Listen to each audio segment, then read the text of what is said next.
পারস্য উপসাগরের বুকে একটা সরু জলপথ, মাত্র ৩৪ কিলোমিটার চওড়া। কিন্তু এই সরু গলির ভেতর দিয়েই প্রতিদিন পৃথিবীর মোট তেলের প্রায় ৫ ভাগের ১ ভাগ পরিবাহিত হয়।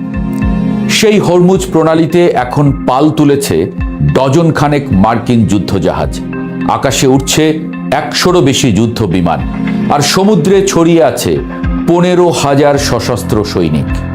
অপরদিকে তেহরান বলছে এই প্রণালী হবে মার্কিন বাহিনীর কবরস্থান। বিশ্বের অর্থনীতির ধমনী এখন রণক্ষেত্র, আর সেই রণক্ষেত্রের আগুন ছড়িয়ে পড়তে পারে বাংলাদেশের পাম্পে, রান্নাঘরেও। এদিকে ইরানের রেভলিউশনারি গার্ড কোরের সতর্কতা উপেক্ষা করার পর জাস্ক দ্বীপের কাছে একটি মার্কিন নৌবাহিনীর জাহাজে ২টি ক্ষেপণাস্ত্র হামলা চালিয়েছে ইরানি নৌবাহিনী।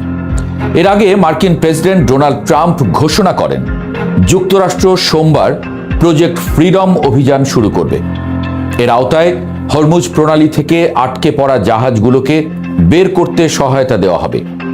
ট্রাম্পের এই ঘোষণার পর এই ক্ষেপণাস্ত্র হামলার খবর এলো, অর্থাৎ আবার সেই সংকট পুরো দমে শুরুর ইঙ্গিত।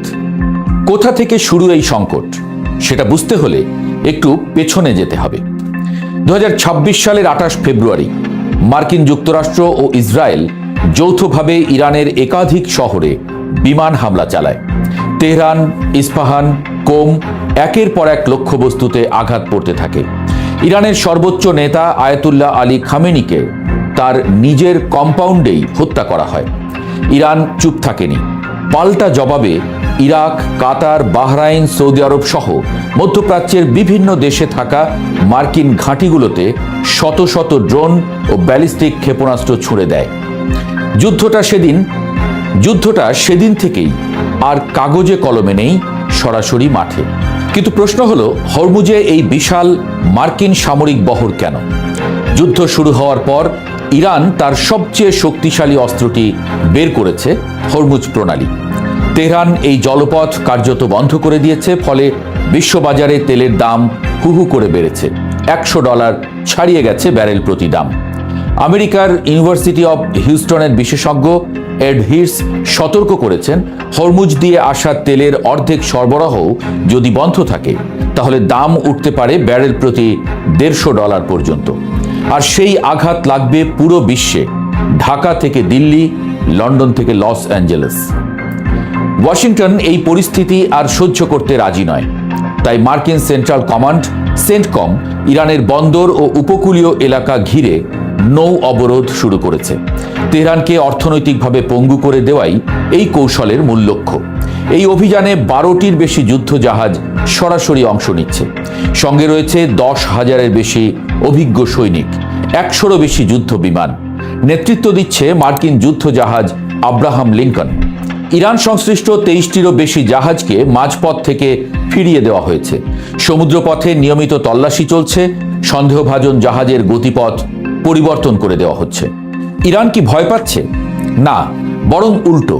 ইরানের এক্সপিডিয়েন্সি কাউন্সিলের সচিব ও সাবেক আইআরজিসি কমান্ডার মোহসেন রেজাই মার্কিন নৌবাহিনীকে জলদস্যু বলে সম্বোধন করে বলেছেন, প্রয়োজনে তাদের রণতরী ডুবিয়ে দেওয়ার সক্ষমতা ইরানের আছে। তার ভাষায়, হরমুজ প্রণালী হবে মার্কিন আগ্রাসনের চূড়ান্ত সমাধি। কথাটা শুধু হুমকি নয়, রেজাই মনে করিয়ে দিয়েছেন গত মাসে ইস্পাহানে একটি মার্কিন যুদ্ধ বিমান ভূপাতিত হওয়ার ঘটনা। ইরান শুধু কথায় নয়, মাঠেও সক্ষমতা দেখিয়েছে। অভ্যন্তরীণভাবেও ইরান চাপে নেই। দেশ জুড়ে রিক্রুটমেন্ট সেন্টারগুলোতে স্বেচ্ছাসেবীদের ভিড়। বাসিজ, আইআরজিসি ও নিয়মিত সেনাবাহিনীতে যোগ দিতে হাজারো তরুণ লাইন দিয়েছে। ইরানি কমান্ডাররা দাবি করছেন এই মুহূর্তে তাদের কাছে প্রায় ১০ লাখ সেনা স্থলযুদ্ধের জন্য প্রস্তুত। আর ১৬ ফেব্রুয়ারি পারস্য উপসাগরে smart control of the strait of Hormuz শিরোনামে আইআরজিসির একটি বিশেষ নৌ মহড়া হয়ে গেছে, যেটাকে বিশ্লেষকরা বাস্তব যুদ্ধের একটা রিহার্সাল হিসেবেই দেখছেন।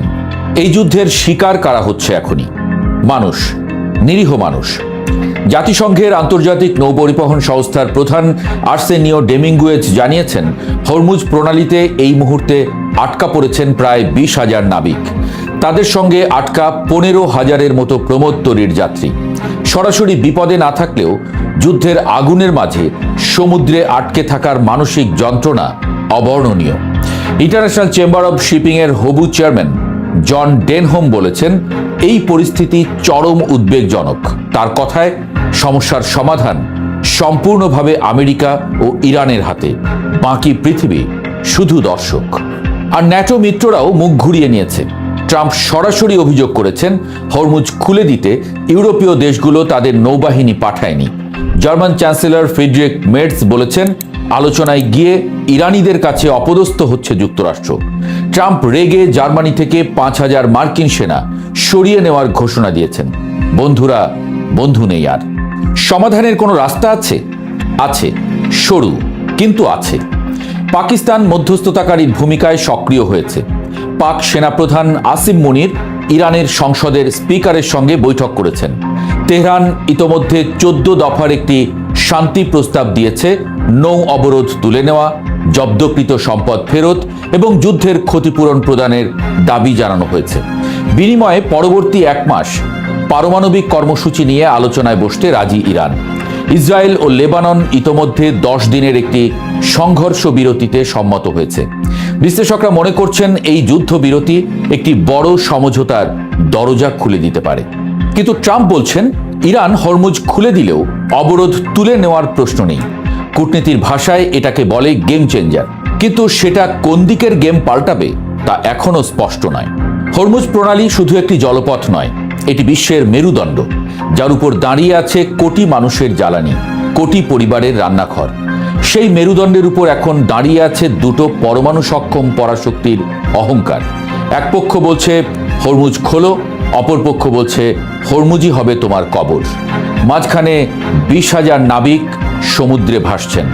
মাঝখানে পৃথিবীর তেলের দাম আকাশ ছুঁয়ে যাচ্ছে। আর মাঝখানে 2 পরাশক্তি একটি পরীক্ষা দিচ্ছে, যুদ্ধ থেকে ফেরার পথ চেনে কিনা। উত্তরটা এখনো জানা নেই। আর ট্রাম্প যা শুরু করতে চাচ্ছেন তা যদি বাস্তব হয়, তাহলে পৃথিবীর কপালে আসলে শনিই আছে।